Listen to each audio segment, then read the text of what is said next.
ድሃ ከሆንሽ እንኪ እንጀራ ሰጥሻለሁ እኔ ደግሞ በሰውነትሽ እዝናናለሁ ይላል እዚህ ነገር ደግሞ የተጎዱ ብዙ ሴቶች አሉ በጣም ስራዬ ብሎ አስቦና አቅዶ ይሄንን ነገር ለማድረግ ወስኖ አባገቡት ራሳቸውን እስከ መጨረሻው ሊሰጡት ቃል በገቡለት ሰው የተፈጸመባቸው ተግባር ነው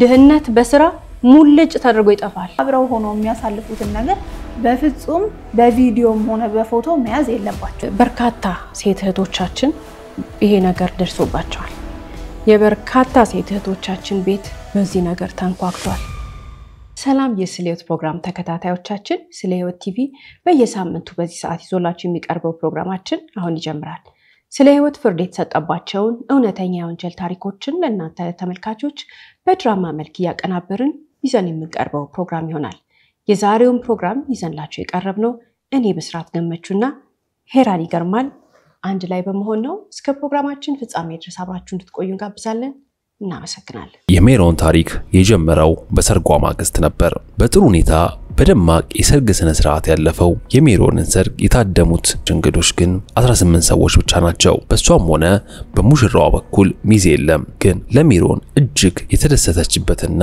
ከልጅነቷ ጀምሮ ያለመችው የሰርግ ቀን ሆኖ አለፈ ግን ሰርጉ አልፎ የጫጉላ ቤቱ ሂደት ከዚህ ቀደም እንደነበረው በፍቅርና በደስታ አላለፈም የጫጉላ ቤቱ ደስታ በሚያስፈራ ዝምታና ደም የተቃቡ ሙሽሮች ተብሎ ተጠናቀቀ በሰርግ ፕሮግራሙ ላይ የሚነሱ ፎቶዎችና ቪዲዮዎች ለሙሽሮቹ ከልጅ ልጅ ይተላለፋል ተብሎ ይነገራል ግን ፎቶ አንሺ ተብሎ ለሜሮን ሰርግ በባሏ በኩል ተቀጥሮ የመጣው ፎቶግራፈር በጫጉላ ቤቱ ሲቀርጽ የሰነበተው ነገር ለማንም ሙሽራ አስደንጋጭና አስፈሪ ነው ሜሮን ዛሬ በጫጉላ ቤቱ በደስታ ያሳለፈችው ሁሉ በቪዲዮ ተቀርጾ እያየች ነው ለማመን ያቃታት ለመቀበል የተሳናት ግን ምስሎቹ በሰው ዘንድ ሲታዩ አስነዋሪ ናቸው ከሷ እውቅና ውጪ ከባሏ ጋር ጫጉላ ቤት መኝታ ክፍል ያሳለፈችው ሁሉ በዚህ ላፕቶፕ ላይ እንዴት ተገኘ ምክንያቱ ደግሞ የነውር ቪዲዮ ሲቀርጽ የነበረው የሰርግ ፎቶ አንሺው ይህ ግለሰብ ነው ሜሮን በላፕቶፕ ላይ የምታየው የራሷ ምስል ያለበት ቪዲዮ አስደነገጣት ግን በተከታታይ ያሉት ቪዲዮዎች በሙሉ የሌሎች ሴቶች ሲሆን ሴቶቹ ሁሉም እንደ ሜሮን ሙሽራ ነበሩ ግን በጫጉላ ቤት አስፈሪ ቪዲዮ አላቸው የሜሮን የልብ ምት የጨመረው ግን አስተውላ የተመለከተችው ጊዜ ነበር እንግዲህ ሶስት ሴቶች ሜሮን የተዳረችበት ቤት ውስጥ ተድረዋል ሶስቱም ተመሳሳይ አይነት ቬሎ ለብሰዋል ተመሳሳይ አይነት ቤት ነው ስርዓቱ ሁሉ አንድ አይነት ነበረ ፕሮግራሙን የሚያዋቀሩ ሰዎች ራሱ ብዙ ልዩነት የላቸውም ከካሜራማን ጀምሮ እያንዳንዱ የሚደረገው ነገር ሁሉ ሜሮን ያለፈችበት መንገድ ሜሮን የተዳረችበት የተሞሸረችበት እያንዳንዱ ነገር ከሰው በፊት የነበሩ ሶስት ሴቶችን ያንን መንገድ አልፈውት ነው ሜሮን ዛሬ ደገመችው ማለት ነው እንግዲህ የሰርግ ቦታውን እንደዛ ብለሻል አይደል የሚያስገርመው ነገር ደግሞ ምንድነው ሃኒሙን የሄዱበት ወይንም ደግሞ የጫጉላ ጊዜያችንን እናሳልፍ ብሎ የወሰዳት ሪዞርት አለ አይደል ሪዞርቱ ያንዳንዱ ነገር እሷን የወሰደበት አይነት ነው በቃ ክፍሉ የተነሱት ፎቶ ሶስቱም ሴቶች ጋር የሆነ መንታ ፎቶ መታይ እስከሚመስልሽ ድረስ እነሱ መልካቸውን የተቀያየረው እንጂ አቀማመጡ ምግብ የበሉበት ቦታ የተነሱት ፎቶ በጣም የሚያሳዝነው ነገር ደግሞ እንግዲህ ሜሮን እዛ ሪዞርት ውስጥ ነው አይደለ ያንን አጸያፊ የሆነ ቪዲዮ የቀረጿት እነዛንም ሴቶች በተመሳሳይ አይነት ሁኔታ ያን ነገር አድርገውታል ለዛ ነው እንግዲህ በርካታ ሰዎች ሲመለከቱ መጠጣቸው ውስጥ የሆነ ነገር እየጨመሩ ተጋግዘው ይሄን ነገር አርጋዋቸዋል የሚል ሐሳብ የሚሰጡት ዛሬ ራሳቸውን ሜሮንም የሚናገሩት ነገር እሱ ነው ራሳቸውን አያውቁም ነበር ቪዲዮን ሲቀርጹ ራሳቸውን አያዩም ነበር ቪዲዮን ሲቀርጹ በፍጹም የሚያውቁት ነገር የለም በነጋታው ነው የሚነቁትና የሚያስገርመው ነገር ሶስቱም ሴቶች ቪዲዮአቸው ተመሳሳይ ፎቶ ያነሷቸው ተመሳሳይ ብናየው ግን ለኛ በጣም አጸያፊ ሆነና የሚያስደነግጥ አይነት ነው ሜሮን በስርክ የተጀመረ አስደሳች የትዳር ህይወት ውስጥ ገብታ ቤተሰብ መስርታ ልጆች ወልዳ ለመኖር ያሰበችው የ28 ዓመቷ ወጣት ባልገመተች ሁኔታ ህይወቷ አጣብቂኝ ውስጥ ገብቷል። ሜሮን ማናት? ይህ ባሏስ ለምን አገባት? ለሚለው ሙሉ ታሪካችን እንዲሁም ፖሊስ የደረሰበትን እውነት በዛሬው የስለ-ህይወት ፕሮግራማችን ይዘንላችሁ ቀርበናል። እስከ ፕሮግራማችን ፍጻሜ አብራችሁን ቆዩ።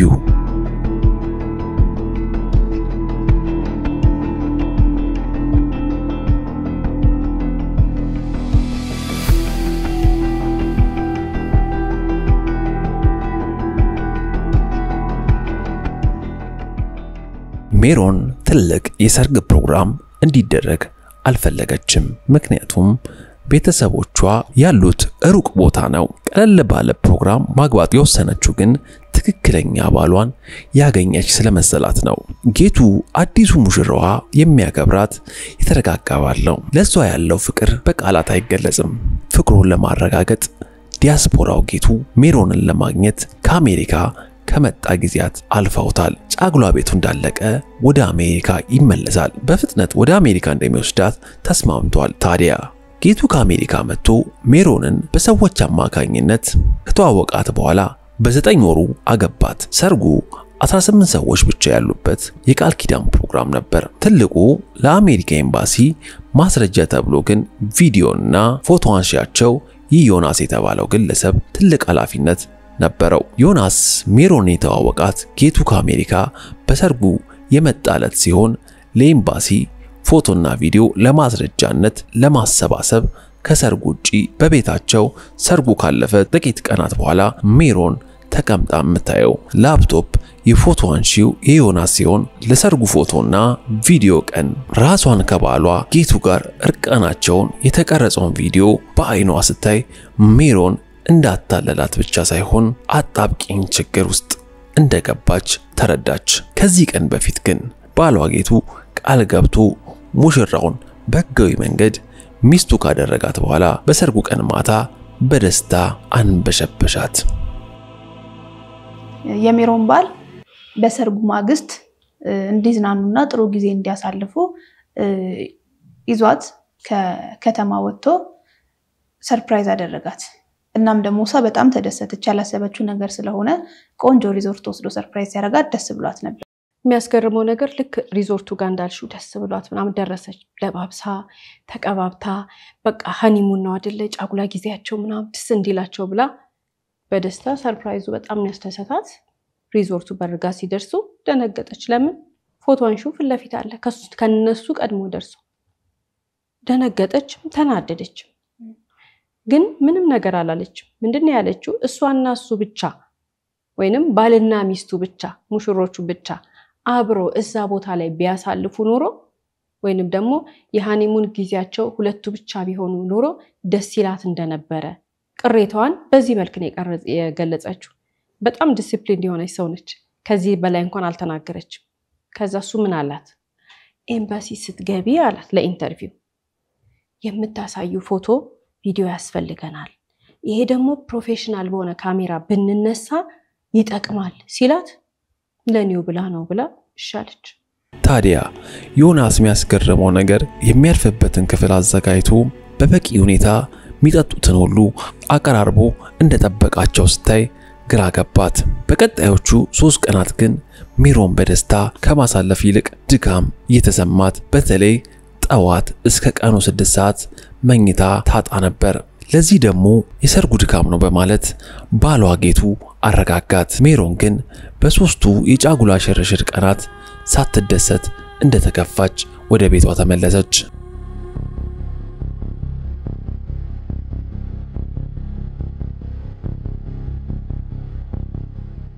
ሲመለሱ ግን ዮናስ አብሮ አዲሱ የተከራዩት ቤት ገባ። ከዚህ በኋላ ግን ሜሮን አብረው ለሚያሳልፉት ቀናት እንጂ ሌላው ነገር አልተመቸችም። ታዲያ ከጫጉላ በተመለሱ ቀን ይህ ቀን ሰርጉ ከተደረገ 4ኛው ማታ ጌቱ ከአሜሪካ ያመጣውትን መጠጥ እንጠጣ በማለት አቀረበ።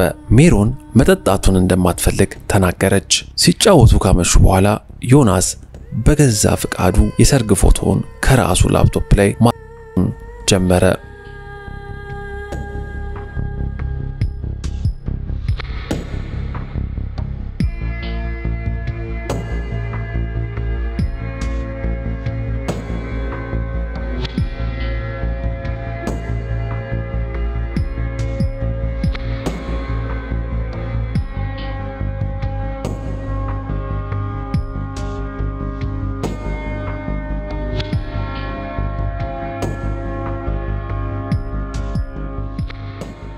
እንግዲህ ፎቶ አንሺ በጣም ብዙ ፎቶ ነበረ በዛን ጊዜ በዛ ቀን የሚያነሳቸው ማለት ነው እና የተነሱት ፎቶ አብረው ማየት ጀመሩ ባሏ ፎቶ አንሺውና ሜሮን ማለት ነው ያንን ፎቶ ብዙ አዩ በጣም ብዙ ፎቶ ስለነበረ እያሉ መሃል ላይ ይሄ ሰው ሰለቸው ባሏ ማለት ነው በቃ ሰለቸኝ እንውጣ ሲል እሷ ደግሞ ልትወጣ አልፈለገችም ነበር ስለዚህ ከፎቶ አንሺው ጋር ተነስቶ ወጣ ማለት ነው ነገር ግን ያ ፎቶ አንሺ የሚያዩበት ላፕቶፕ አልዘጋውም ነበር ሞቅ ብሎት ነበር ጠጥተው ነበር ስለዚህ ሳይዘጋው ተነስተው ሁለቱ ይወጣሉ ማለት ነው በዛ ሰዓት ሜሮን የቀሩትን ፎቶ ቪዲዮ ማየት ጀመረች ማለት ነው በድቅድቅ ጨለማ ጌቱ ከዮናስ ጋር ወደ ጭፈራ ቤት ሄደው ሊዝናኑ ሜሮን ቤት ሆና የሰርግ ፎቶና ቪዲዮ እያየች ነበር ከዛ ግን ያየችውን ማመን ተሳናት የራሷን ሳይሆን የሌላ ሰው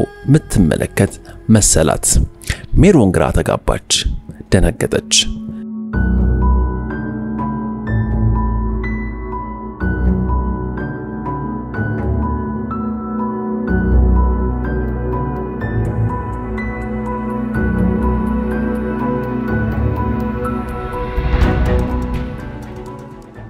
ለምን ብላ ለራሷ ስታስብ ሌሊቱን ሳተኛ ስታድር ተዝናንተው ወደ ቤት የመጡት ዮናስና ጌቱ ግን አገር ሰላም ብለው ጠዋት ለቁርስ ከሜሮን ጋር ቀረቡ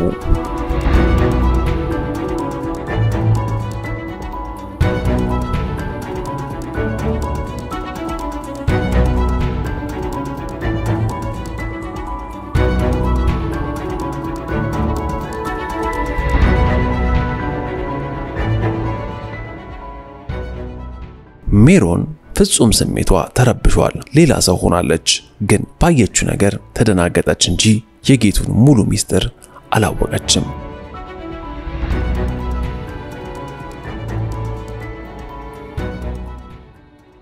ከአራት ቀን በኋላ የተፈጠረው ግን ጌቱ በሜሮን ላይ የሰራውን ትልቅ ሴራ የሚያጋልጥ ነበር ሜሮን ርቀው ላሉ እናቷ ስልክ ደውላ የገጠማትን አስረዳች ታዲያ ሜሮን ዘርዝራ ለእናቷ ምትነግራቸው በመታጠቢያ ቤት ተደብቃ ነበር ቢሆንም ግን ዮናስና ጌቱ ግን እየሰሟት ነው ሜሮን ከእናቷ ጋር ተመካክራ ለፖሊስ መረጃ እንድትሰጥ የተመከረችው ምክር ተቀብላ ስልኩ ተዘጋ ትልቁ ችግር ግን የተፈጠረውን ሜሮን መጣው ብላ ልብሷን ለብሳ ከቤት ልትወጣ ስትል ሲሆን ጸጉሯን ይዞ መንገድ የዘጋባት ጌቱ ወደ አውሬነት ተቀየረ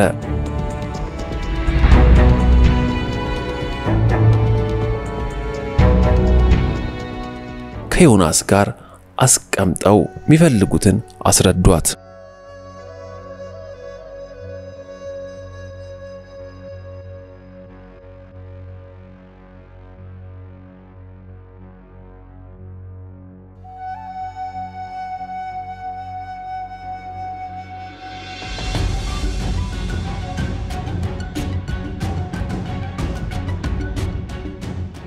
የተቀረጸው ቪዲዮ የእውነትም ሰው ሊያየው በጣም አሰቃቂ ነው ማናችንም ብንሆን ይሄ ነገር ቢደርስብን በጣም ነው የምንረበሸውና የምንደነግጠው በፍጹም ሰው ሊያየው አይገባም ሊደረግም አይገባም ነበር መጀመሪያውን ያስደነግጣል በጣም አጸያፊ ነው ማንንም ሰው ይሄንን አይነት ነገር ሊያደርግም ሊደረግበትም አይገባም ይሄንን ነው እንግዲህ እየቆራረጡ ያሳዩት ሁለቱም ካሜራማኑ ባሏም የተባለው ሙሽራው ከቀናት በፊት አብሮ ሰርግ የደገሰው ሰውዬ ይሄንን ነበር እንግዲህ የሚያስፈራራው ምንድነው የሚለው እማታመጪ ከሆነ ገንዘብ ምክንያቱም እጇ ላይ ገንዘብ አለ የምታስተዳድረው የቤተሰብ ይሄን ገንዘብ አታመጪ ከሆነ ይሄንን በሶሻል ሚዲያ እናወጣለን ይያሉ ያስፈራሯታል ሜሮን የነጋዴ ልጅ ናት ከቤተሰቧ ርቃ ወደ ትልቅ ከተማ የመጣችው ደግሞ የቤተሰቧን ስራ ለማስፋፋት ሲሆን በእጇ ገንዘብና ብዙ ኃላፊነት እንዳለባት ጠንቀቀው የተረዱት አጥምደው በራሳቸው መሬት ወጥመድ ውስጥ ያስገቧት ዮናስና ጌቱ ለብዙ ጊዜ ያሰቡት ሁሉ ተሳክቶላቸው ሜሮን አጣብቂኝ ውስጥ ናት ዮናስና ጌቱ ተባብረውባታል በፍጹም ድንጋጤ የምትሰማውን ሁሉ ማመን አቃታት ግን በዝምታ መልስ ሳትሰጥ የተጠየቀችውን ሁሉ እሽታን መረጠች ግን ሜሮን በእናቷ ጥቆማ አሁን ፖሊስ ፊት ስትቀርብ የቤተሰቧ ፍጥነት የተሞላበት አካሄድ ዮናስና ጌቱ ሚስጥራቸውን አጋለጠ ፖሊስ ጥቆማ ደርሶት መረጃና ማስረጃ ካሰባሰበ በኋላ ግን ዛሬ ፖሊስ ፊት ለፊት ቀርባ ምትሰማውን ሁሉ ማመን አቃታት።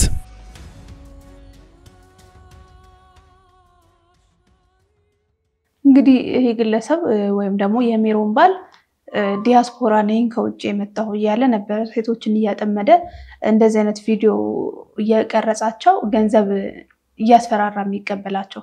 ነገር ግን ይህ ግለሰብ አጭበርባሪ ሌባና ዲያስፖራ ያልሆነ እንደ ቢዝነሱ ይዞት እንደ ስራ ይዞት በቃ ኑሮ በጠቅላላ ይሄ ነበር። ሴቶችን ባላችሁ ነኝ ይላል፣ ያገባቸዋል፣ በዛ ሰዓት ቪዲዮ ይቀርጻል፣ ቪዲዮውን ደግሞ እያስፈራራ ገንዘብ መቀበያ ያደርገው ነበር።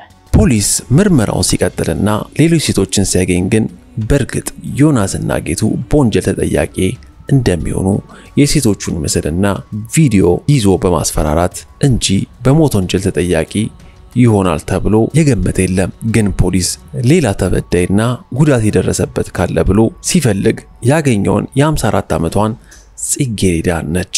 ጽጌሬዳ በተመሳሳይ አይነት ሁኔታ የተበደለች ሲሆን ከሜሮን የሚለያት ግን ጽጌሬዳ ራሷን አጥፍታለች። አሁን በሕይወት የለችም። የደረሰባትን የሚናገረው ደግሞ 21 ዓመት የሆነው ወንድ ልጇ ነው። ጽጌሬዳ የ54 ዓመቷ የሶስት ልጆች እናት ባሏ ታሞ ከሞተ ከ6 ዓመት በኋላ የተዋወቀችው ጌቱ ከአሜሪካ መጣው ብሎ ሲቀርባት ግንኙነት ውስጥ ገብታ በዛን ወቅት አራት ሽማግሌ ወደ ቤተሰቦቿ ልኮ ጽጌሬዳን ያገባት ሲሆን ሲያገባት ፍጹም የሐሰት መታወቂያና ዶክመንት ይዞ በጥቂት ወራት ውስጥ ግን ሟች ባሏ ለሷና ለልጆቿ ትቶላቸው የሄደውን ገንዘብና ንብረት በስሙ እንዲዞር እያስፈራራ ካልሆነ ግን የቀረጸውን አስነዋሪ ቪዲዮና ፎቶ እንደሚያሰራጭ በተደጋጋሚ ሲያስፈራራት መቃወም ያቃታት ጽጌሬዳ ንብረቷን ዛሬ 21 ዓመት ለሞላው ልጇ በኑዛዜ መልክ አስረክባ ራሷን አጠፋች።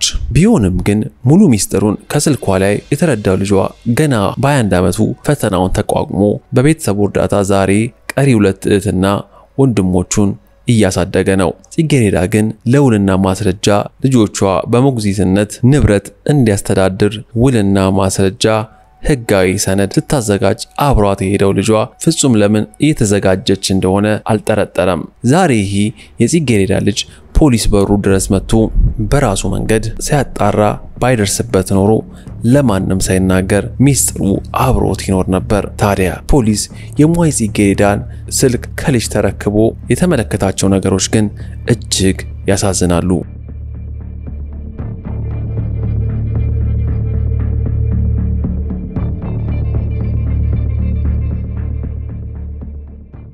ቴሌግራም ላይ ነው እንግዲህ የሚቆራርጠውና ዘግናኝ የሆኑትን ቪዲዮዎች የሚልክላት።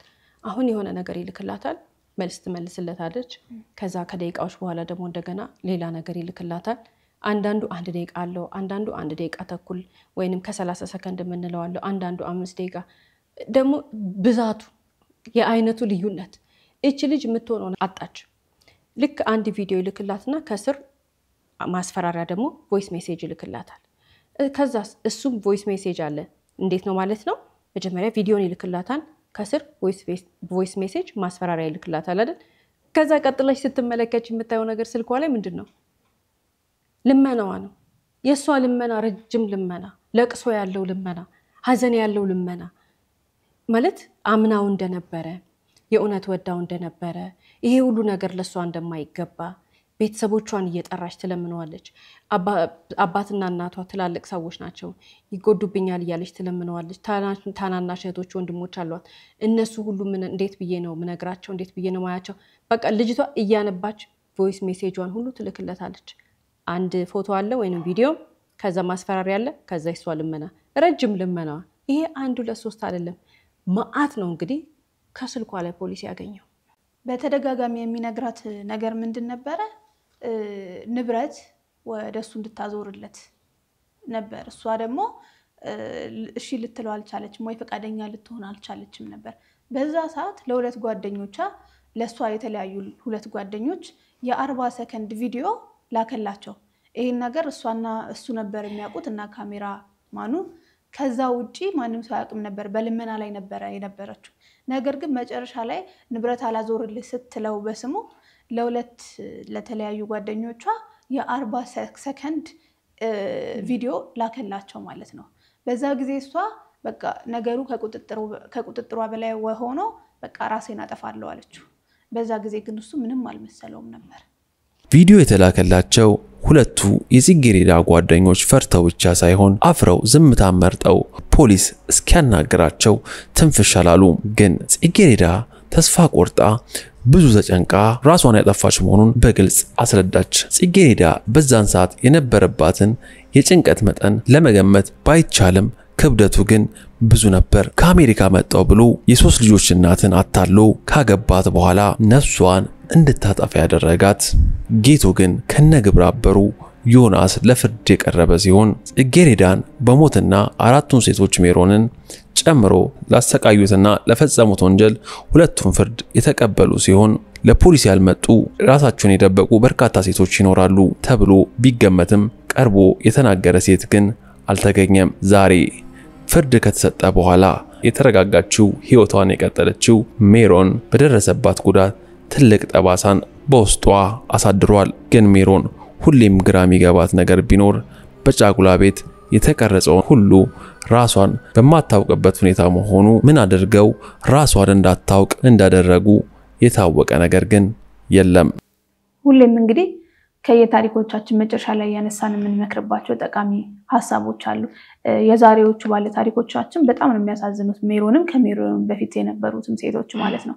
እንግዲህ ሴቶቹ በፈቃዳቸው የተደረገ ነገር ሳይሆን ባሉት ባመኑት ባገቡት ራሳቸውን እስከ መጨረሻው ሊሰጡት ቃል በገቡለት ሰው የተፈጸመባቸው ተግባር ነው። እሱ ይሄን ነገር ቀድሞ እንደ ስራ ቢያስበውም እነሱ ግን ሁሉም ባላገኘን ትዳር አገኘን ብለው ነው የገቡበት። እነዚህ ሳይወዱ ነገሩን ሳያውቁ ባል በተባለ ሰው የደረሰባቸው ነገሮች ሲሆኑ፣ ነገር ግን ብዙ እህቶቻችን አሉ ባለማወቅም ሆነ ወይም ደግሞ በጣም በማመን የማይደረጉ ነገሮችን የሚያደርጉ።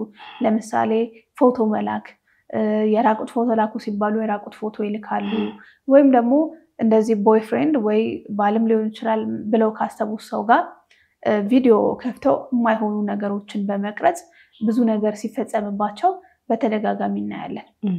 እነዚህ ነገሮች እንኳን በቦይፍሬንድ ገርልፍሬንድ ምናምን ተሆኖ ቀርቶ የተለያየ ቦታ እየተሆነ ቀርቶ ባልና ሚስት መሃል እንኳን የማይመከር ነገር ነው። ቪዲዮ መቅረጽ፣ እንደዚህ አይነት የማይሆኑ ፎቶዎችን መነሳት፣ መላላክ የማይሆኑ ነገሮች ናቸው። ምክንያቱም ምናልባት ያ ባሏ እንደዚህ አይነት ነገሮችን ባያደርግ እንኳን ይሄ ማስረጃ ፋይል ሊወጣ ይችላል። ምናልባት ያ ስልኳ ድንገት ከእጇ ከወጣ ያ ነገር ከሷ ሊያመልጥ ይችላል። እጇ ላይ እያለ እንኳን በአሁኑ ሰዓት በጣም ዘመን ረቋል፣ ሀክ ይደረጋል። ብዙ ነገር የምትላላኪያቸው ነገሮች ብዙ ይታያሉና ይሄ ነገር ደግሞ በተለይ ሴቶችን በጣም አሁን ላይ እያጠቃ ያለ ነገር ነው። ሴቶች ከዛ በኋላ ህይወታቸው ነው የሚመሰቃቀለው፣ ራሳቸውን እስከ ማጥፋት ይደርሳሉ። በቃ ከባድ ይሆንባቸዋል ማለት ነው። ስለዚህ ቀድሞውኑ እንደዚህ አይነት ነገር ውስጥ አለመግባት። ሲጀመር አንድ ሴት ቦይፍሬንዷ የራቁት ፎቶ ወይ ደግሞ የማይገባ ፎቶ ላኪልኝ ካላት ያ ከዛ ቀን በኋላ ወይ ይሄን ካላት ሰዓት በኋላ ያንን ሰው አላቀውም ብላ ብሎክ አድርጋ ህይወቷን መጀመር መቻል ያለባት። ምክንያቱም ጤናማ አጠያየቅም አይደለም የጠየቀው። ያንን ነገር ደግሞ ነገ ላይ እንደሚጠቀምበት ነገ ላይ ማስፈራሪያ እንደሚያደርገው ግልጽ ነው። ምክንያቱም ጤናማ ሰው እንደዚህ አይነት ነገር አይልም። ጤናማ ፍቅረኛ፣ ጤናማ ሰው እንደዚህ አይነት ፎቶ ላኪልኝ ብሎ ገርልፍሬንዱን አይጠይቅም። በፍጹም አይጠይቅም። የጠየቀ ለታ ያ ሰው ልክ አይደለም። ያ ሰው ከሷ ጋር ትክክለኛ ነገርም አይደለም ያለው። ነገ ይሄን ነገር እንደሚጠቀምበት ግልጽ ነው። ብዙ ሴቶች ግን ይሄንን ነገር አይረዱም። አሁን ያለውን የሚታየውን ነገር ወይ ደግሞ ማታለያውን ተቀብለው እንደዚህ አይነት ፎቶዎችን ይልካሉ። አንዴ የሆነ ነገር ከአንድ ሰው አመለጠ ነው። ዳግም እሷ ቁጥጥር ውስጥ አይደለም ያ ነገር። ስለዚህ ብዙ ነገሮችን ትሆናለች ያቺ ሴት። በአንድ ፎቶ ወይ ቪዲዮ እያስፈራራት ህይወቷን ሙሉ የማይገቡ ነገሮችን ለሱ ስታደርግ፣ የባሰ ነገሮችን ለሱ ስታደርግ፣ ያላትን እየሰጠች በቃ እንዳይታወቅባት ብላ ያ ነገር ቢወጣ እኔን የማይሆን ነገር ይሆናል ብላ ሶሻል ሚዲያ ላይ እንዳይወጣባት በመፍራት ብቻ እንደ ግዞ ስትገዛለት ትኖራለች ማለት ነው።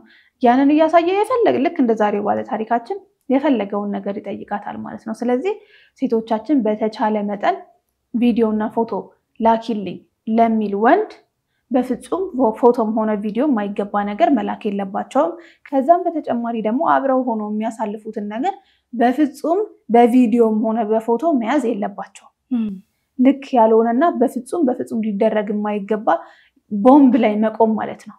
በቃ በፍጹም ሊሆን የማይገባ ነገር ነውና ሴቶቻችን ይሄን ጉዳይ በደንብ በቃ ሊያስቡት ይገባል። በፍጹም ሊያደርጉት ደግሞ የማይገባ ነገር ነው። ሌላው እዚህ ጋር የምንመለከተው እንግዲህ በርካታ ሴት እህቶቻችን ይሄ ነገር ደርሶባቸዋል። የበርካታ ሴት እህቶቻችን ቤት በዚህ ነገር ተንኳክቷል። ታዲያ በርካቶቹን ሴቶች ስትመለከታቸው ወይንም ስንመለከታቸው ወይም ስመለከታቸው የታዘብኩት ነገር ምንድነው? ቁጥራቸው ብዙ መሆኑ ወይ ደግሞ በየቦታ ያሉ ሴቶች እህቶቻችን ግን ተመሳሳይ አይነት ጥቃት እንደደረሰባቸው ብቻ አይደለም እናስተውለው። የሆነ ነገር እጃቸው ላይ አለ። በተለይ ንብረት ያላቸው ሴቶች የሚመስለንኛ ለምሳሌ በእድሜ ትንንሽ የሆኑ በ10ዎቹ በ20ዎቹ ብቻ ይመስለናል አይደል? ቁጥሩ ከፍ ያለው ግን የቱ ጋር ነው ብለን ስንመለከት ማን ጋር ነው? እጃቸው ላይ ንብረት ያለ ሴቶች፣ ሰርተው ራሳቸውን የገነቡ ሴቶች፣ ትዳር ውስጥ ሳይሆኑ የሆነ በቃ ራሳቸውን አብቅተው ንብረት ይዘው የተገኙ ሴቶች፣ ከውጭ ሀገር ወደ ሀገር ውስጥ ገብተው ሙቭ አድርገው እዚህ ኑሮን የመሰረቱ ሴቶች፣ ባላቸው ሞቶ ንብረት ያላቸው ሴቶች፣ ባል ከሞተ በኋላ ሚስት ንብረት ታስተዳድራለች። እነዚህ ሴቶች የቤተሰብ ውርስ የተቀበሉ ሴቶች፣ ባለሀብት ልጆች፣ እንደዚህ እጃቸው ላይ ንብረት ያለባቸው ሴቶች በጣም በዚህ ነገር ተጠቂ ናቸው። ለምን ያለን እንደሆነ ስራዬ ብሎ አስቦና አቅዶ ይሄንን ነገር ለማድረግ ወስኖ በቃ እኛ ጧት ተነስተን ስራ መጣን አይደል? እዚህ እነሱም ጧት ተነስተው አደን ነው የሚገቡት። አደን ምንድነው የሚያደርጉት? የባለ ሀብት ልጅ፣ የባለ ሀብት ሚስት፣ ተምራ ባለ ሀብት የሆነች ከውጭ ሀገር የመጣች ዲያስፖራ ከተለያየ ሀገር ወይንም ደግሞ ባሏ በሞት የተለያትን ሚስት ንብረት ለመውረስ ቋምጠው ስራ ይዘው ተደራጅተው ነው የሚሰሩት። እነዚህ ሰዎች ብታገኛቸው እናትህ ማናት ብትዩ እቹት ብሎ ያመጣል ተባባሪ። አባትህ ማን ነው ብትዩ ይሄው ሽማግሌ ይልካሉ። በጣም የሚያሳፍረው ነው እኮ ነጭ ሽበት ያለው ትልቅ አባት የሚመስል ሰዎች ስብስብ አድርጎ ሽማግሌ ይልካል። አያውቁት አያውቃቸው ተከፍሏቸው ይመጣሉ። እንግዲህ ስንመለከታቸው እነዚህ እኮ ተደራጅተው በቡድን የንብረት ዘረፋ እየፈጸሙ የእድሜ ዘረፋ እየፈጸሙ አሰቃቂ ነገር እያደረጉ ብቻ ሳይሆን እንደተመለከትነው የሰው ህይወት እንዲጠፋ እያደረጉ ነው። ሴቶች እህቶቻችን ከሌላ ሰው ህይወት መማር ብልጠት ስለሆነ መንቃት መቻል አለባቸው። የሚያናግራቸው ወንዳሹ የሚጠይቋቸውን ነገር ተመልክተው ራሳቸውን ማስመለጥ አለባቸው። ትክክለኛ ወንድ፣ ንጹህ ወንድ፣ ስርዓት ያለው ወንድ፣ ህይወቱን የሚያከብር ወንድ፣ ፈጣሪን የሚፈራ ወንድ፣ ለራሱ ክብር ያለው በቃ ወንድ ሆኖ የሚኖር ወንድ እንደነዚህ አይነት አሰቃቂ ወይንም ደግሞ አጸያፊ የሆነ ቪዲዮ እንኳንስ እንቅረጽ ሊል ይቅርና ሐሳቡ ከሴቷ ቢመጣ ይቆጣል፣ ይገስጻል። አንቺ ምን አይነት ሰው ነሽ ነው የሚላት። ወንድ እሱ ነው። ይሄንን ወንድ ነው ማንም ሴት አጠገቧ ሊኖር የሚገባው፣ ልትወደው፣ አብራው ልትኖር፣ በፍቅር ውስጥ ቁርኝት ውስጥ መግባት ያለባት ከዚህኛው ወንድ ጋር ነው እንጂ ከዛኛው ከዘልዛላው ሴትን በዚህ ነገር ከሚያስፈራራው ወንድ ጋር አይደለም። እሱ ወንድ አይደለም። እና ከምን አይነት ወንድ ጋር እንደምንቆራኝ መለየት ማሰብ መቻል አለብን። የወንድ ልጅ በጣም ክብር አለው። ወንድ ልጅ እንዴት ነው አንበሳ ነው አይደል የምንለው?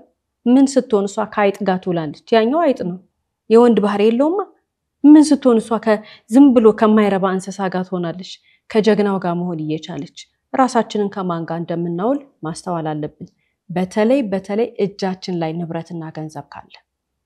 ሌላው ደግሞ ምንድነው ብዙ እህቶቻችን ሊያስቡበት የሚገባው ሊታሰብበት የሚገባው ወንዶች ከውጭ ሀገር መጣን ዲያስፖራ ነን ካሉ ሴቶቹ በቃ መስፈርታቸውን ሁሉ ይተውታል።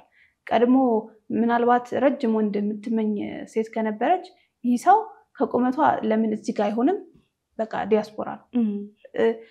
ይሄ ምንም አይነት መጥፎ ባህሪ ትትይበት ምናልባት ጨዋ ወንድ እወዳለሁ እንደዚህ ቢሆን ያለችው ሰው ከነበረ ልክ ዲያስፖራ ነኝ ካላት ሁሉም ነገር ይሰረዝና ዲያስፖራነቱ ብቻ ለህይወቷ በቂ ይመስላታል፣ ለመኖሯ ዋስትና ይመስላታል። እና በቃ ሴቶች ዲያስፖራ ነን ከተባለ ለምን እንደሆነ ግራ በሚያጋባ ሁኔታ ሁሉን ነገር እርግፍ አድርገው ትተው በቃ ይሄ ምን ያደርጉና ብዙ ነገሮች ውስጥ ይሄዳሉ። በዚህ ነገር ደግሞ የተጎዱ ብዙ ሴቶች አሉ።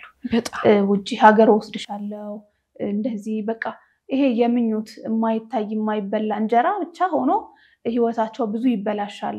አግብተውት ተጋብተው እዚህ ይቀመጣሉ፣ ወልደው እዚህ ይቀመጣሉ። እዛም አይሄዱም፣ እዚህም ባላይ ሆናቸው ቁጭ ብለው ልጅ ያሳድጋሉ። እሱ እዛ ህይወቱን እየኖረ ነው። ምናልባት የቤት ኪራይ ሊከፍልላቸው ይችላል፣ ግን ምንም ሳይሳካ ህይወታቸው ይኖራሉ።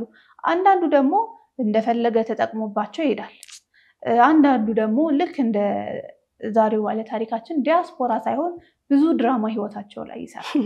ሴት ልጅ በእርግጥ የተሻለ ኑሮ ፈልጋ በቃ የተሻለ ኑሮ ያለ ሰው ህይወቴን ያኖረኛል ብላ አስባ ሊሆን ይችላል። ነገር ግን ብዙ ጊዜ አንዱን ነገር ስናይ ብዙ ነገሮችን እናጣለን። ዲያስፖራ መሆኑን ወይ ውጪ ሀገር ሄዳ የተሻለ ኑሮ መኖርን ታስብ ይሆናል። ነገር ግን እዚች ጋር በጣም ብዙ ነገር ታጣለች። እሱ ብቻ አይደለም፣ ቢወስዳት እንኳን አንዳንድ ሴቶች ቢሄዱ እንኳን እዛ ሰላማዊ የሆነ ኑሮ አይኖሩም፣ ጤናማ የሆነ ኑሮ አይኖሩም። ምክንያቱም የማያውቁትን ሰው ነው ያገቡት። ትላንት መጥቶ ዲያስፖራ ነው እሺ ያገባታል። 2 ወር የማታውቀውን ሰው ከዛ እሱ ይሄዳል፣ ፕሮሰሱ አልቆ ትሄዳለች። እዛ ሌላ ፐርሰን ነው የምታገኘው፣ ሌላ ሰው ጭራሽ የማትጠብቀው እንደዚህ ይሆናል ብላ የማትገምተው ከኛ ባህል ከኛ ይሄ ውጪ የሆነ በጣም የማይሆን ነገሮችን የሚያደርግ ወይ እዛ ትዳር ያለው ብቻ እዛ እሷ ምንም የላትም፣ ወረቀት የላትም፣ መኖሪያ የላትም፣ እዛ ይጫወትባታል። በቃ እንደዚህ አይነት ነገሮች የሚፈጠሩት ደግሞ ሴቶች በብልሃት አንድ ነገር በደንብ ሳያስቡ ቀርተው በቃ ከሀገር መውጣትን ብቻ ወይ ደግሞ በቃ ከሀገር ያስወጣኛል ሰው ብለው አስበው ብቻ ሲገቡ የእሱን ነገር አያዩም። የሚታያቸው ከእሱ ጋር ተቀምጠው መሄድ ነው የሚታያቸው ነገሮች በቃ እንዲያልፍላቸው ነው። ነገር ግን እሱ ጋር ያለውን ባህሪ ቆም ብለው እስኪ ዲያስፖራ መሆኑን እንልሳው ብለው ስለሱ ቢያስቡ ግን በጣም የማይሆን ባህሪውን ማየት ይችሉ ነበርና ሴቶች ዲያስፖራ ነው ከውጭ መጥቷል ይወስደኛል የሚለውን ነገር አስበው ባይታለሉ መልካም ነው። ምክንያቱም በእንደዚህ አይነት መልኩ የታለሉ ሴቶች በጣም ብዙ ስቃይ ሲደርስባቸው እናያለን። በተለያየ ታሪክ አይተናል። እዛ ሄደው ብዙ ሲሰቃዩ አይተናል። እዚህም ሆነው ወይ አልተጋቡ ወይ ምንም አልሆኑ ብቻ መከራቸውን ሲያዩ አይተናል። ስለዚህ ዲያስፖራ ነኝ በሚል ወንድ ሴቶች መታለል የለባቸው። በፍጹም እንደዚህ አይነት ነገር ውስጥ መግባት የለባቸው። ህይወታቸው ከዚህ ሰው ጋር ከተገናኙበት ጊዜ ጀምሮ ኮምፕሊትሊ ወደ ሌላ ነው የሚቀየረው። ይሄኛው ሰላማዊ ሆኖ መኖርን ይቀርና እዛ ጋር የሆነ ነገር ይሞላላቸዋል። ነገር ግን ህይወታቸው ሰላም የለውም። እዚህ ጋር ያጌጣሉ፣ ነገር ግን ፊታቸው ይገረጣል። ምክንያቱም ሰላም ያለው ወይ ደግሞ ደስታ ውበት ያለው ከልብስ ሳይሆን ከውስጥ ስለሆነ ማለት ነው። ውስጣቸው ያለውን ሰላም ያጣሉ፣ ዲስከሬጅ ይደረጋሉ፣ ብቁ እንዳልሆኑ ይነገራቸዋል። በዛ ሰው ብዙ ነገር ይደርስባቸዋል። በራስ መተማመናቸው ይጠፋል። ካየሽ ያው ዲያስፖራ እኮ ነው ያገባችው በሀብታም ነው ብር አለው በቃ ምናምን ተብላ ያገባችን የሆነች ሴት እኛ የምንጠብቃት በጥሩ ልብስ ወይ በጥሩ ጌጣጌጥ ስታጌጥ ምናምን ነው የምንጠብቃት የምናስባት። ነገር ግን ከሆነ ጊዜ በኋላ ንፍዝ ብላ እናገኛታለን። አለባበሷም ግድ አይሰጣትም፣ መልኳም ደስተኛ እንዳልሆነች ፊቷም ያስታውቃል። ልጆች ወልዳ እየኖረች ያም የሆነው ምንድነው መጀመሪያ የነበራት ታምሪያለሽ የምትባለዋ ጎበዝነሽ የምትባለዋ ትችያለሽ የምትባለዋ ሴት እሱ ጋር መታ አትችይም በሚል በአርፈሽ ተቀመጪ በቃ ልጆችሽን አሳድጊ። እዛም ውጪም ሀገር ሄዳ ቁጭ ብላ ልጆች ማሳደግ ሊሆን ይችላል ስራዋ። እና እዛ ሀገር የሚለየው ምኑ እንደሆነ ባይገባኝም በሆነ ቤት ተዘግቶባቸው ልጅ ማሳደግ፣ ልጅ ከትምህርት ቤት ማመላለስ ያ ይሆናል ህይወታቸው ማለት ነው። ስለዚህ ሴቶች ውጪ ሀገር በሚል ሰበብ ይሄ የተለየ የሆነ መንግስተ ሰማያትን እዛ የሚያገኙት አይነት ሁኔታ አድርገው ያስቡታል። ነገር ግን ሁሉም ነገር እንደጠበቁት ሳያገኙ ሲቀሩ ደግሞ እዚህ ኤክስፔክቴሽን አለ። እዚህ ያለው ሰው ደግሞ እሷ እዛ ብዙ ነገር ይጠብቃሉ። ሁሉም ሰው የሚጠብቀው እንደዚህ አይደለ? እዛ ያለ ሰው ያደርግልኛል፣ ብዙ ነገር ይሆንልኛል ብሎ ነው የሚጠብቀው። እና እዚህ ላሉት ቤተሰቦቿ ስትጨነቅ እዛ ሳይመቻት ብዙ ነገር ሆኖ የሚኖርበት አጋጣሚ አለ። ልክ እንደ ዛሬው አጭበርባሪም እንዳለ ሁሉ ማለት ነው። እና ዲያስፖራ ነኝ ብቻ ስላለ አንድን ሰው ሴት ልጅ በቃ ወደዚህም ሳታይ እንዲህ ብላ መግባት የለባትም። ነገሮች ላይ ማስተዋል መቻል አለባት፣ ብልህ መሆን አለባት። ከዛ በተጨማሪ እንግዲህ እኛ ሀገራችን አሁን ባልሹ ላይ ለመጨመር እኛ ሀገራችን የሀብታም ሀገር አይደለም። ሀገራችን በሀብት ብዛቷ መጠኗ አይደለም የምትታወቀው። ሀገራችን ላይ የገንዘብ ችግር አለ። በጣም ብዙ ድህነት አለ። ያ ድህነት ሴቶች እህቶቻችንን ስደት ለመፈለግ ያነሳሳቸዋል። ችግር ነው በቃ። አንዲትን ሴት ከሀገር መውጣት የምትፈልገው መሰደድ የምትፈልግበት ምክንያት ድህነት ነው። ከውጭ የመጣ ሰው ከአሜሪካ ሊሆን ይችላል፣ ከየትም ሀገር፣ ከአውሮፓ፣ ከየትም ሀገር፣ ከተለያየ ዓለማችን ክፍል የመጣ ዲያስፖራ የተባለ ሰው በዚች ሴት እህታችን ላይ አድቫንቴጅ ሲወስድባት መረዳት ያለበት በድህነት ላይ ነው አድቫንቴጅ የወሰደው። ድህነቷን ተጠቀመበት። ድህነቷን እንደ ዌፐን ነው የወሰደውና የተጠቀመባትና በጣም ያሳዝናል። ሰው የሚበላው ስላጣ፣ ሰው የሚኖርበት ነገር ስላጣ፣ ድህነት ውስጥ ስላለ እምትበላው ሰጣሃለው ብሎ በዛች ሴት ሰውነት ላይ መጫወት ማለት ነይና በሰውነቷ ላይ እንደፈለገ ቀልዶ ከዛ በኋላ እንጀራ መስጠት ማለት ነው ትርጉሙ። ግልጥልጥልጥ አድርገን ስንመለከተው አንቺ ሴት ነይ ይላታል። እሺ ብላ ትመጣለች። ድሃ ነሽ ወይ? ድሃ ከሆንሽ እንኪ እንጀራ ሰጥሻለሁ፣ እኔ ደግሞ በሰውነትሽ እዝናናለሁ ይላታል። ይሄ ነው ትርጉሙ፣ ሌላ ነገር የለውም። ማስተዋል ለቻለ ሰው፣ ማገናዘብ ለቻለ ሰው፣ በሰው ድህነት በሰው ችግር ላይ አድቫንቴጅ የወሰደ ሰው አረመኔ ነው፣ አውሬ ነው ይሄ።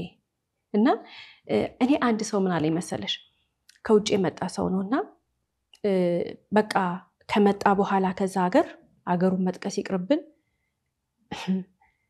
ሲዝናና አዲስ አበባ መጥቼ አለ የፈለኩትን ሴት ነው ማገኘው፣ ወይ እሱ በተናገረው ቋንቋ የፈለኩትን ሴት ነው መጠብሰው አለኝ። ከዛ እንትን ወሬው ስለደበረኝ እኔ አቴንሽን ሳልሰጠው ሰላም ነው መሰለውና እንደማረግ ታውቂያለሽ፣ ፓስፖርቴን ነው ቁጭ ማረገው አለ መጠጥ ቤት ውስጥ። ፓስፖርቴን ሳስቀምጥላቸው ሴቶቹ ይደረደራሉ አለ። እንዴት ነው የሚያስቡት?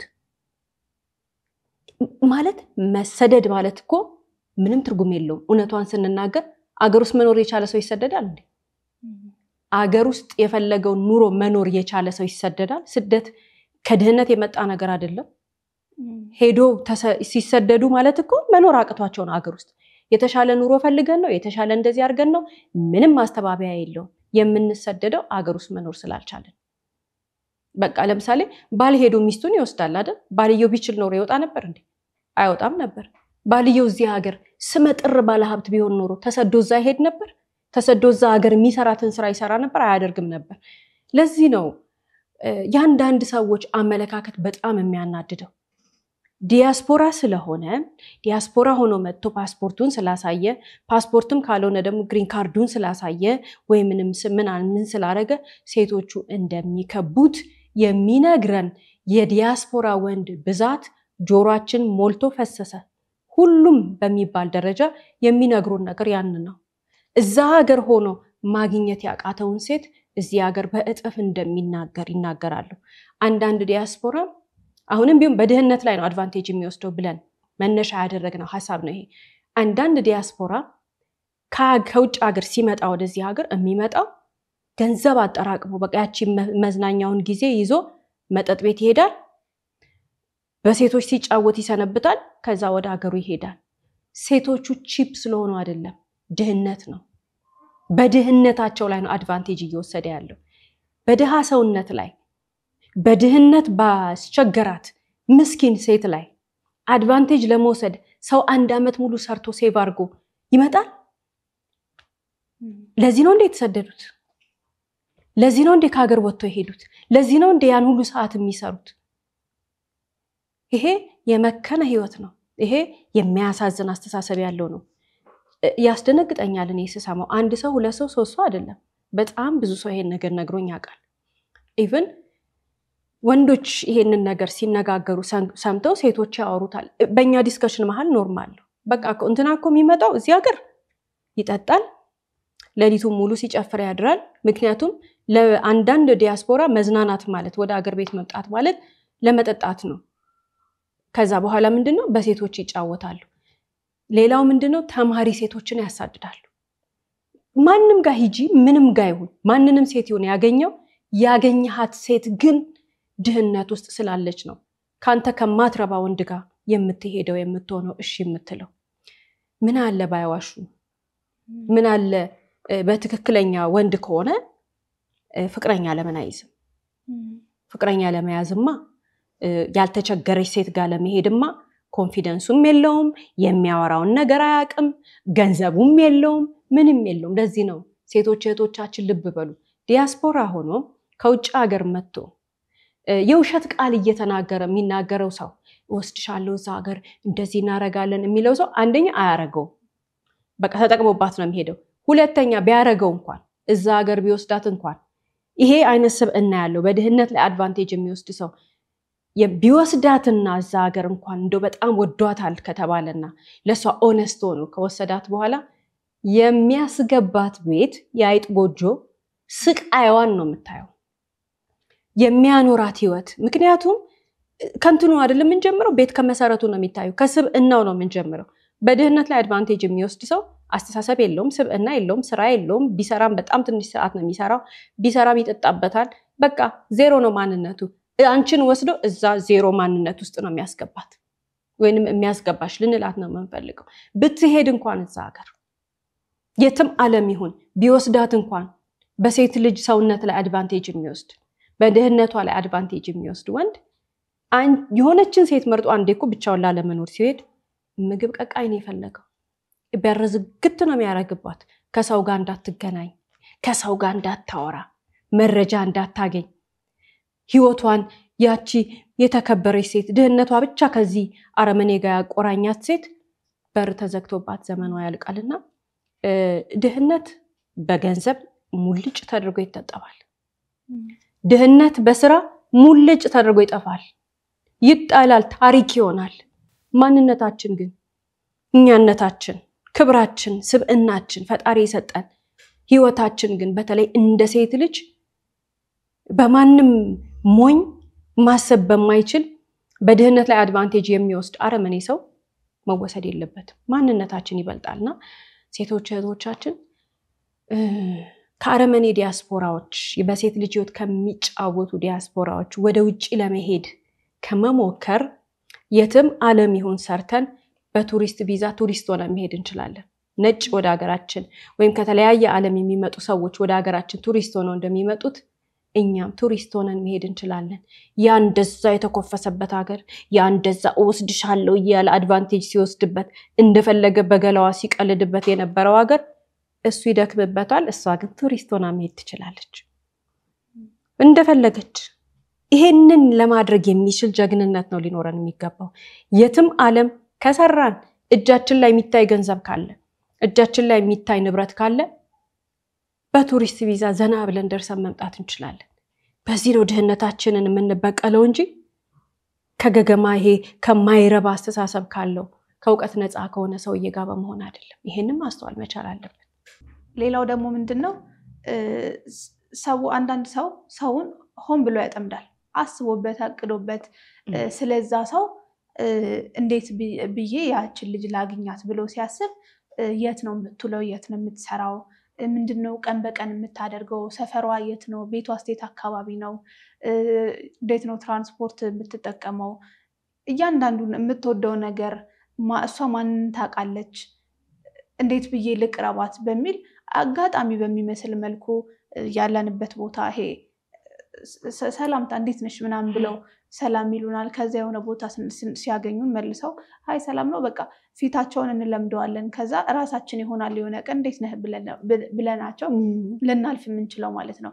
በዛ ሁኔታ ላይ የሆነ ቦታ የሆነ ካፌ ስንቀመጥ መተው ተቀምጠው ቀላል ይሄ እኛ ባላሰብነው ወይ ደግሞ ያቺ ሴት ባልጠበቀችው መንገድ አጋጣሚ ነው ተብሎ በሚታሰብ መንገድ ያ ግለሰብ ግን በደንብ አስቦበት አውጥቶ አወርዶ የአንድን ሰው ቤት ማወቅ ለምሳሌ የኔን ቤት ማወቅ ዝም ብሎ አይ ቤቷ እኮ እዚህ ነው ላይባል ይችላል። ሰው መጠየቅ ሊኖርበት ይችላል፣ ወይኔን መከተል ሊኖርበት ይችላል።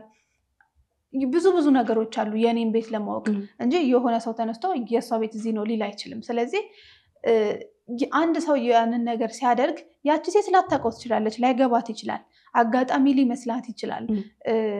ከስራ ቦታ ስትወጣ ሲያገኛት አጋጣሚ እዛ ቦታ መጥቶ ሊሆን ይችላል ብላ ልታስብ ይችላል።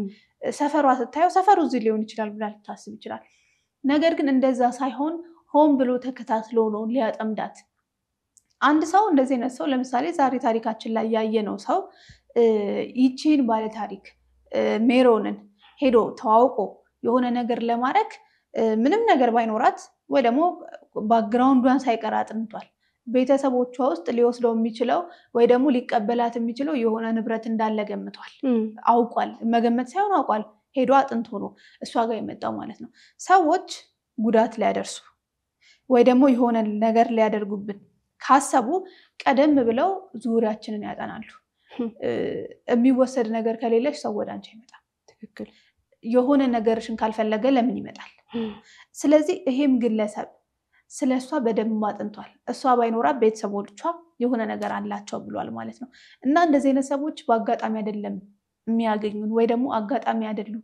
አጋጣሚ የሚመስሉ ትናንሽ ነገሮች የተገጣጠሙ ነገር ግን ቀደም ብሎ አስቦበት ብዙ እርምጃውን ተራምዶ ነው እዚህ ጋር የሚደርሰው ማለት ነው።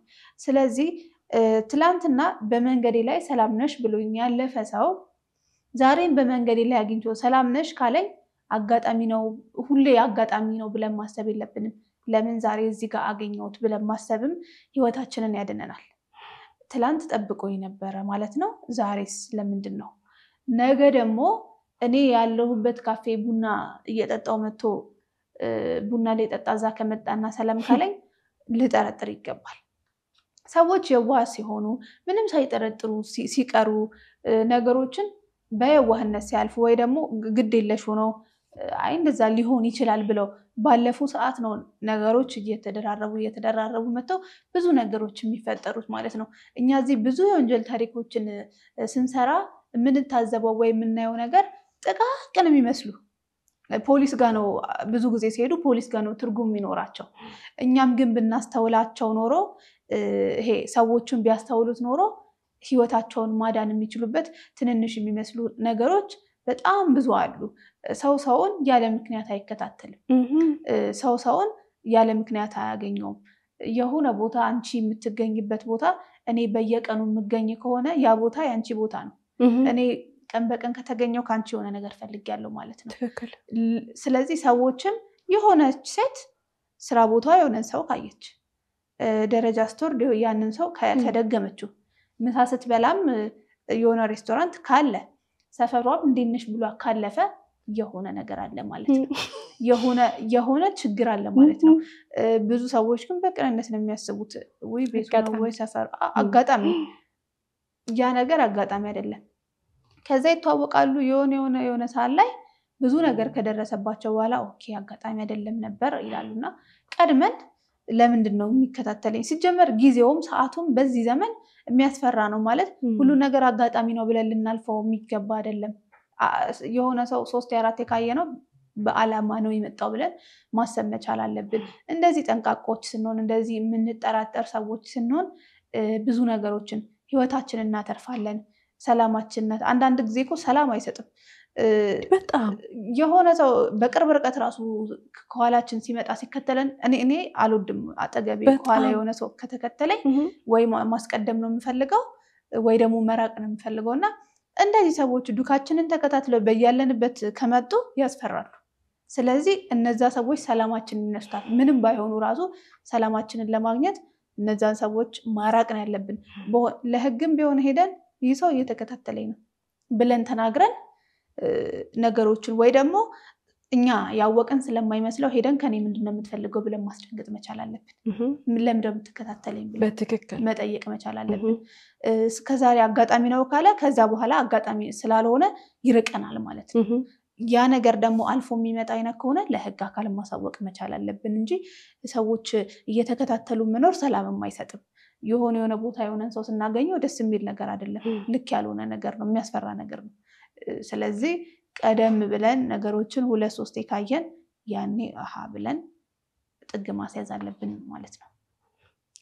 አጋጣሚ በምባልሽው ነገር ላይ እኔ ገጥሞኛ ቃል ማለት ሰው ተከታትሎኝ 2-3 ቦታ ደግሞ ምንድነው እንደዚህ አይነት ሰዎች የሚያደርጉት ጨንቆሽ ነው። ማን ያያየኝ ነው ብለሽ ነው ዞር የምትይው ቀድሞ በጣም ስለሚያዩሽ። ከዛ አንድ ቦታ ለምሳሌ ከቤት ሊወጣ ሊሆን ይችላል፣ ከስራ ቦታ ይወጣ ይሆናል። የሆነ ቦታ እኔ የሚሄድባቸው ሩቲኖቼ ጋር 1-2-3 ካየው በኋላ በአራተኛው ያ ሰው ሊጠጋኝ ሲሞክር እኔ ተሳድቤ ያውቃል። ስድብ ስልሽ ይሄ ስብዕና ሚነካ ምናምን አይደለም። እኔ ጥላ ብዬ ነው የሰደብኩት። ምንም ተከታተለኝ ብዬ ሴቶች እህቶቻችንን ይሄንን አሁን የኔ ያርግ ያለው ብዬ በጀግንነት ለመናገር ሳይሆን አንድ ነገር ማወቅ መቻል አለብን። እንዳልሽው አጋጣሚ የሚባል ነገር የለም። 3-4 ቦታ አጋጣሚ የለም። ከሚወሰድብን ከሚነጠቅብን ነገር አንዱ ትልቁ ነገር ምንድነው? እንዴ ሄዛው አንበጣ ነው። በቃ አንጃቦ የሆነ ነገራችን ሊቀማ ነው የሚመጣው አይደል? አጋጣሚ ያስመስሎ የሚመጣ ሰው ደግሞ በሚያቀን ሰው በኩል ነው የሚያቀው ስለኛ። ውሏችን የት ነው? አዳራችን የት ነው? ስራችን የት ነው? እጃችን ላይ ምንድነው ያለው የሚለውን ነገር ከሚያቀን ሰው ነው የሚያጣራው። ወይ የሚያቀን ሰው ነው የሚልክብን። ሂድና ብላት፣ ሂድና የሆነ ነገሯን ውሰድባት ብሎ የሚልኩብን የሚያቁን ሰዎች ናቸው። አጋጣሚ ማስመስሎ እንደዚህ አይነት ሰው ሲመጣ ግን መናገር ነው ያለብን። መፍራት የለብንም። ምንድነው እንደ ጥላ የምትከተለኝ ብለን ካልን በኋላ የሆነ ነገሩን ከሱነቱ ላይ ወንድነቱን ግፍፍ የሚያደርግ ንግግር ነው መናገር ያለብን። ከዚህ በኋላ ካየኸኝ ወይንም ከዚህ በኋላ ካገኘው እንደዚህ አይነት ቦታ ወስደሃለሁ፣ ህግ ጋር አቀርብሃለሁ። ሲጀመር ቆፍጠን ያለች ሴት ሌባ አይደል ይፈራታል። ሌባ እኮ አፍጠሽ እንኳን ስታዩ ይሮጣል። ፈሪ ነው፣ ልብ የለውም። ይሄ እኮ መልኩ የተለየ ሌባ ነው። ፎርማቱን የተለያየው እንጂ ሁሉም ሌብነት ነው። ጊዜ ወስዶ እያጠናን ነው። ለምን ሊዘርፍ ሊያይ እና የሚያቅሽ ሰው ወይንም ደግሞ የሚያቀን ሰው አንድ ላይ ሆኖ ተባብሮ አድራሻችንን ተናግሮ አጋጣሚ አስመስሎ ሊያቀን የሚመጣ ሰው ሲጀመር አይጠቅመንም። አጋጣሚ የሚባልን ነገር መጠንቀቅ አለብን። እንዳሹ ያጋጣሚ ቁጥርም አለው፣ መጠንም አለው፣ ቦታም አለው። አስተያየታቸው ያስታውቃል። አስተያየታቸው ስራቸው ሁሉ እኛ ጋር ነው። አንዳንድ ሰው አክቲንግ ላይ በጣም ጎበዝ ነው፣ አክቲንግ ሊሰራ ይችላል። ትክክለኛ ወንዶች አይደሉም እነዚህ ወንዶች። ትክክለኛ ወንድ 10 ቦታም ብታዩ ዞር ብሎ ያይሽ። 10 ቦታ 20 ቦታም ብታዩ ይሄን ሰው እዚህ ቦታ አይቸው ነበር ብለን ለራሳችን እንላለን እንጂ ክብሩን ይጠብቃል። የማያውቀውን ሰው ደህና ዋልሽ ደህና አደርክ ሲል አይገኝም። የት ነበር ያየውሽ እንትን ተገናኝተን ነበር አይደል ምናምን አይልም። ወንድነቱን የሚያከብር ወንድ ራሱን አስከብሮ ነው የሚቆመው። 10 ቦታ ቢያይሽ ራሱ ወይንም 10 ቦታ ቢያየኝ ራሱ ዝም ብሎ ነው የሚቀጥለው። እንደነዚህ አይነት ሰዎች ግን የሆነ ቦታ ወይ ወረፋ እየጠበቀን ወይ የሆነ ቦታ ስንሄድ ምናምን ይመጡና አነጋገራቸው ራሱ የወንድ አይመስልም፣ ያስታውቃሉ። አክቲንጉ እንኳን ጥሩ ቢሆን ቃል አውጥቶ መናገር የለበትም። ብዙ ሰዎች በዚህ ሐሳብ ላይ ስንነጋገር ምን ይላሉ? ታዲያ ሰው እኮ በአጋጣሚ ይተዋወቃል። ታዲያ ሰው እኮ ፈጣሪ ፈቅዶለት አጋጣሚ አይገናኙ ወይ ነው የምትዩ? እንደውም አንድ ሰው እኔ ቃል በቃል ምን አለኝ፣ አንቺ ሴት አይለከፍ ነው እንደ የምትዩ ያለኝ ሰው አለ። ራሷን የምታውቅ ሴት ይሄንን ታውቃለች፣ ይገባታል። ክብሯን የምትጠብቅ ሴት፣ በሴትነቷ ማትደራደር ሴት ይሄንን አይነት አካሄድ ታውቀዋለችና አሁን እነሱ እንደዚህ ያርጉ ብለ ማለት አንችልም። አጭበርባሪዎቹን እንደዚህ ያርጉ ብለ መንገር አንችልም። እኛ ግን እንደ ሴት ግን ራሳችንን ዕውቀታችንን ጨምረን መረዳት አለብን። ምንድነው ቆፍጣና መሆን አለብን። እንደነዚህ አይነት ወንዶች ሲመጡብን ደግሞ የማይመለስ ንግግር ማለት ቃላት አመራረጥ ላይ ጎበዝ መሆን መቻል አለብን። ሌባ ወንድ 2-3 ቃል ስታወጪበት ወንድነቱ ስለሚገፈፍ ተመልሶ አይመጣም እዛ ጋር። ምክንያቱም በክብሩ አይደራደርም ወንድ አይደል? ከሰው ከምድር ካለ ፍጥረት ሁሉ ክብሩን የሚፈልግ ፍጥረት ማለት ወንድ ነው። ታዲያ በወንድነቱ ስትመጪበትና ስትናገሪው ሴት እህቴ ካንቺ አጠገብ ስለሚጠፋ ተናገሪው፣ ሌባን አባሪ በቃላት። ከዛ ካለፈ ግን በጣም ካስቸገራት አጉል ይሄ በቃ በማይሆን መንገድ የሚከታተላት ከሆነ ግን ለፖሊስ ማሳወቅ ነው ያለባት ሪፖርት ማድረግ መቻል አለባት ሌባ ነው ውድ የስለ ቤተሰቦች በርካታ ሴቶች በተመሳሳይ ችግር ውስጥ ገብተው በጓዳ እየተሰቃዩ ያሉበት ሁኔታ መኖሩ ግልጽ ነው ቀድሞ ጥንቃቄ ማድረግ ተገቢ ነው ሲባል በራቁት ፎቶና ቪዲዮ ራሳቸውን ማጋለጥ እንደሌለባቸው እያሳሰብን ማንንም ሴት በተመሳሳይ ሁኔታ የሚያስፈራራት ወንድ ካለ ለግ ራሷን ትግለጽ እያልን የዛሬና በቃን እስከ ፕሮግራማችን ፍጻሜ ድረስ አብራችሁን ስለቆያችሁ እናመሰግናለን ሳምንት በተመሳሳይ ሰዓት በአዲስ ታሪክ እንደምንቀርብ እየገለጽን እንደተለመደው በአድራሻችን አስተያየቶቻችሁን ላኩልን እስከ ሳምንት ድረስ ቸርን ሰንብት